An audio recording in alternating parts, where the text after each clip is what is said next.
Bismillahirrahmanirrahim. Assalamualaikum warahmatullahi wabarakatuh.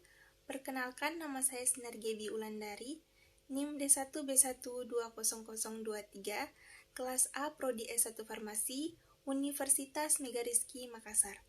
Adapun video ini saya buat untuk memenuhi tugas akhir mata kuliah Farmasetika Dasar.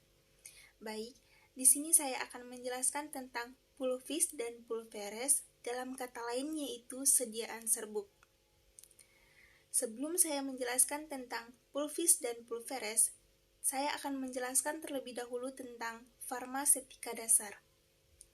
Farmasetika dasar adalah bidang umum yang mempelajari faktor-faktor fisika, kimia, dan biologi yang mempengaruhi formulasi, pembuatan di pabrik, stabilitas, dan efektivitas dari sediaan farmasi. Farmasetika dasar adalah ilmu yang mempelajari tentang cara penyediaan obat-obatan menjadi bentuk tertentu hingga siap digunakan sebagai obat. Penyediaan obat-obatan di sini mengandung arti pengumpulan, pengenalan, pengawetan, dan pembakuan dari bahan-bahan obat. Nah, kemudian kita masuk ke pembahasan selanjutnya, yaitu pulvis dan pulveres. Yang pertama yaitu pengertian pulvis atau serbuk adalah campuran berbentuk serbuk yang bersifat kering dari bahan obat atau zat kimia yang telah sebelumnya melewati prosedur penghalusan.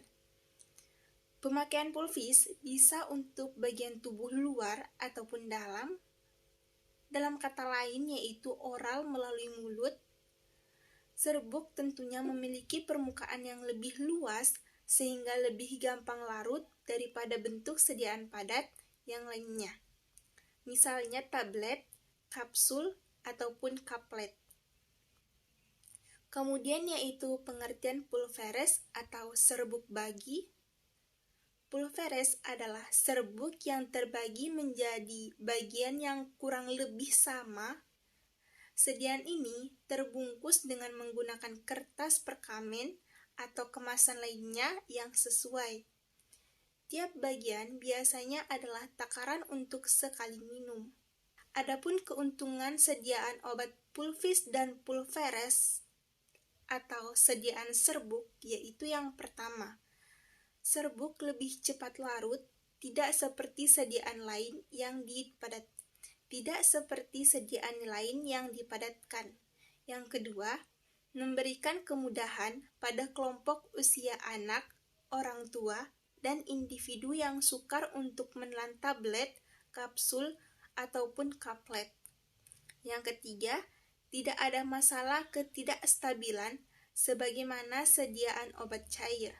Yang keempat, jenis obat yang tidak stabil pada sediaan cair atau suspensi maka bisa dibuat dalam bentuk pulvis. Yang kelima, obat yang terlampaui besar ukurannya maka dapat dibuat dalam bentuk pulvis dan tepat.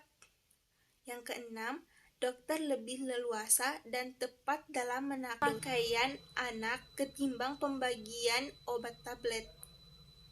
Adapun kerugian obat sediaan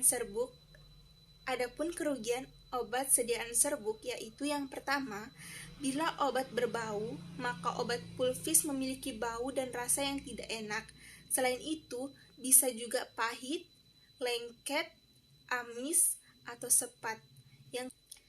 Adapun persyaratan serbuk, pada umumnya syarat obat serbuk yaitu yang pertama, bersifat homogen, yang kedua halus, yang ketiga kering atau tidak basah dan lembab, yang keempat seragam dalam bobot atau takarannya.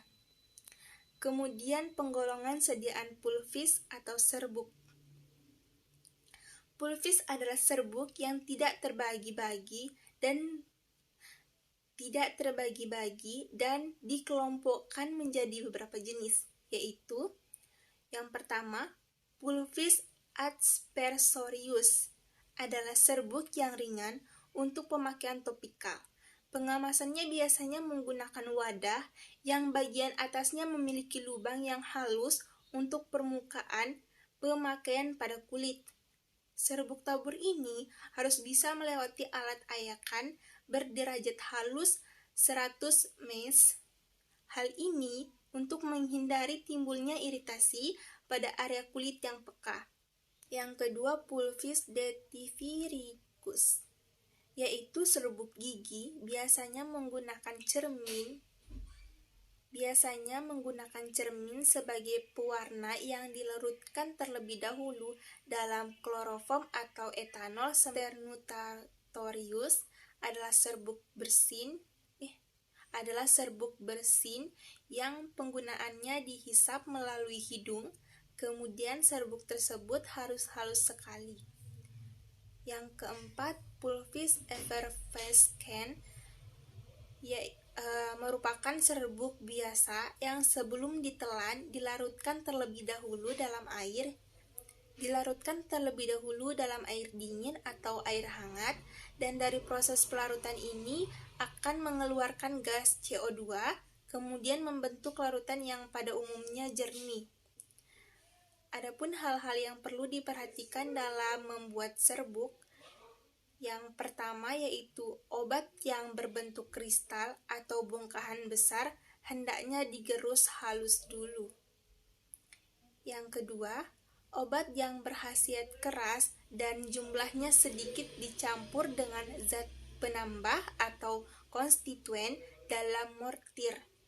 Yang ketiga, obat yang berlainan warna diaduk bersamaan agar tampak bahwa serbuk sudah merata. Yang keempat, obat yang jumlahnya sedikit dimasukkan terlebih dahulu. Yang kelima, obat yang volumenya kecil dimasukkan terlebih dahulu. Adapun serbuk dengan bahan-bahan padat, dengan memperhatikan hal-hal yang sudah saya sebutkan tadi, ada beberapa pengecualian maupun yang dikerjakan secara khusus seperti dari ayakan sutra maupun logam karena menimbulkan butiran bermuatan listrik akibat gesekan. Karena itu, dalam pembuatan bedak tabur tidak ikut diayak. Kemudian yaitu iodoform, karena baunya yang sukar dihilangkan, maka dalam bedak tabur diayak terpisah atau gunakan ayakan khusus. Kemudian yaitu serbuk sangat halus dan berwarna. Misalnya rifampicin, stabilpentasulfidum, dan lain-lainnya. Serbuk dapat masuk ke dalam pori-pori mortil, zat tambahan atau konstituen. Serbuk halus berkhasiat keras dalam jumlah banyak digerus tersebut. Kemudian serbuk dengan asam salisilat, yaitu serbuk yang sangat ringan dan mudah terbakar, yang akan menyebabkan rangsangan terhadap selaput lendir hidung dan mata hingga akan bersin. Dalam hal ini, asam salisilat kita bahas dengan zat tambahan